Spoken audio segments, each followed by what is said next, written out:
আষাঢ়ী পূর্ণিমা। এই আষাঢ়ী পূর্ণিমায় মহামানব গৌতম বুদ্ধের অনেক স্মৃতি জড়িয়ে থাকায় বৌদ্ধ ধর্মাবলম্বীদের জন্য এই আষাঢ়ী পূর্ণিমা অতি গুরুত্বপূর্ণ এবং অতি পবিত্র। এই আষাঢ়ী পূর্ণিমার শুরু থেকে 3 মাস পর্যন্ত বৌদ্ধ ধর্মাবলম্বীরা বর্ষাবাস পালন করে থাকেন। এই বর্ষাবাস আসলে কেন পালন করে থাকেন এবং কি কি পালন করে থাকে এই বিষয় নিয়ে কথা বলবো কাতালগঞ্জ নবপণ্ডিত বৌদ্ধ বিহারের অধ্যক্ষ ডক্টর উপানন্দ মহাতারের কাছ থেকে। সাথে আছে আমি নিশিতা বড়ুয়া। ব্রত গ্রহণ করে উপসদ ব্রত গ্রহণ করা মানে অষ্টশীল গ্রহণ করা। তো অষ্টশীল হচ্ছে কি, প্রথমত অষ্টশীল হচ্ছে 8টি নিয়ম, নিজেকে একেবারে অপরাধ মুক্ত রাখার জন্য। অপরাধ মুক্ত যেমন পানাতি পাতা বেরামণি, প্রাণী হত্যা ভালো না, সুন্দর নয়। আদিন্য দানা বেরামণি, চুরি করা ভালো না, সুন্দর নয়। অব্রহ্মচর্য বেরামণি মানে ব্রহ্মচারীদের মতো আচরণ করা, এটা মুসাবাদা বেরামণি। মিথ্যা কথা সুন্দর না।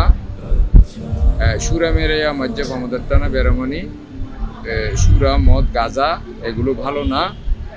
বিকেলা বোঝানা, সবসময় আহার গ্রহণ করা বা বিকেলে আহার গ্রহণ করা এটা শরীরের পক্ষে ভালো না, এটা বলো। তারপর নাচা গীতা বাদিতা বিশেষ করে হচ্ছে নাচ গান বাদ্যযন্ত্র বিনোদনে মত্ত থাকা, এটাও ভালো না।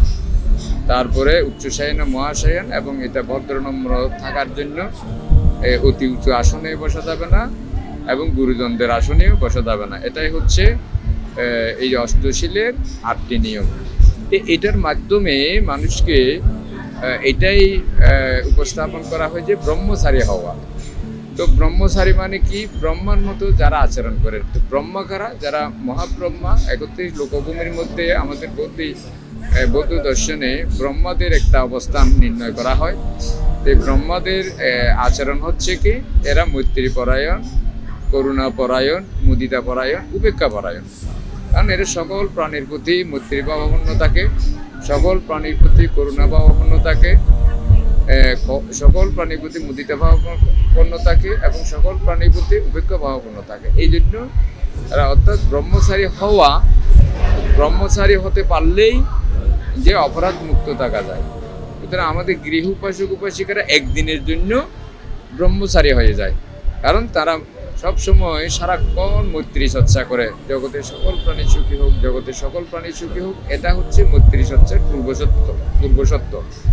এবং যারা করুণা, সকলের প্রতি করুণা প্রদর্শন করা, দুঃখার্ত ভয়ার্ত রোগার্ত প্রাণীর প্রতি করুণা প্রদর্শন করা, মুদিতা প্রদর্শন করা এবং উপেক্ষা প্রদর্শন করা, এগুলো হচ্ছে ব্রহ্মচারীদের নিয়ম। সারাক্ষণ এগুলো প্রতিপালন করতে হয় নিজেকে পরিশুদ্ধ রাখার জন্য।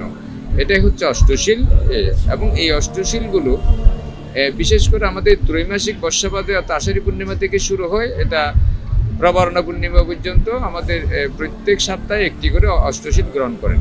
বর্ষাবাস হচ্ছে, এটা বর্ষাবাসটা বা আষাঢ়ী পূর্ণিমার দিন থেকে শুরু হয়। আষাঢ়ী পূর্ণিমা থেকে এই যে প্রবরণা আশ্বিনী পূর্ণিমা পর্যন্ত এটা 3 মাস বর্ষাব্রত।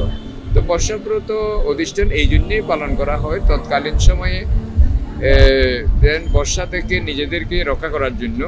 যেমন ভিক্ষু সংঘগণ তৎকালীন সময়ে তো এত প্রযুক্তির উন্নতি ছিল না, তো ভিক্ষু সংঘকে নিজেদের এক জায়গায় থেকে নিজেকে পরিশুদ্ধ রাখার জন্য, রোগ ব্যাধি থেকে মুক্ত রাখার জন্য এবং বিভিন্ন সরীসৃপ জাতীয় পোকামাকড় আক্রমণ থেকে বাঁচানোর জন্য, এবং তাছাড়াও সবচাইতে হচ্ছে আত্মদর্শন, আত্ম অনুশীলন, ধ্যানে নিমগ্ন থাকার জন্য এই বর্ষাবাসের প্রধান উপজীব্য বিষয় নিজেদেরকে ধ্যান করার জন্য। কারণ অন্য সময় মনে করেন সারা বছর ভিক্ষু সংঘগণ ধর্ম দেশনার জন্য, ভিক্ষার জন্য বা এই গ্রাম থেকে সেই গ্রামে, ওখান থেকে ওখানে পর্যটন করতেই থাকে। বর্ষাকালে পর্যটন করা সমীচীন নয়, যে বর্ষাকালে যে বৃষ্টির কারণ আছে, রাস্তাঘাট কর্দমাক্ত আছে, বা নানা পোকামাকড়ের আক্রমণ থাকতে পারে, বা অন্য কিছুর প্রতি, নিজের শরীরের প্রতি অপরেরও ক্ষতি হয় বর্ষাকালে পর্যটন করা। তো এই জন্যে বর্ষাকালে এই কারণ। তার চেয়েও বড় যেটা বললাম সেটা হচ্ছে আত্ম অনুসন্ধান, আত্ম অনুশীলন, ধ্যান করে। 3 মাস বসে বসে শুধু ধ্যান করা, আত্ম অনুশীলন। এই জন্যেই এই বর্ষাকালীন সময়ে বর্ষা উপসদ 3 মাসের বর্ষাব্রত অধিষ্ঠান করতে বুদ্ধ বলেছেন। এবং এটা পরবর্তীতে এটাকে আবার বিধিবদ্ধ নিয়ম করে ফেলেছেন যে 3 মাস বর্ষাব্রত যারা ভিক্ষু আছেন প্রব্রজিত তারা 3 মাস বর্ষাব্রত অধিষ্ঠান করতেই হবে, এদের বিধিবদ্ধ নিয়ম করে ফেলেছেন। কিন্তু এটার অর্থ হচ্ছে নিজেরই সবচাইতে মঙ্গল হয়, যারা বর্ষাব্রত অধিষ্ঠান করেন যারা তাদেরই সবচাইতে মঙ্গল হয়, যেহেতু এই 3 মাসে তারা ধ্যান সাধনায় নিমগ্ন থাকেন।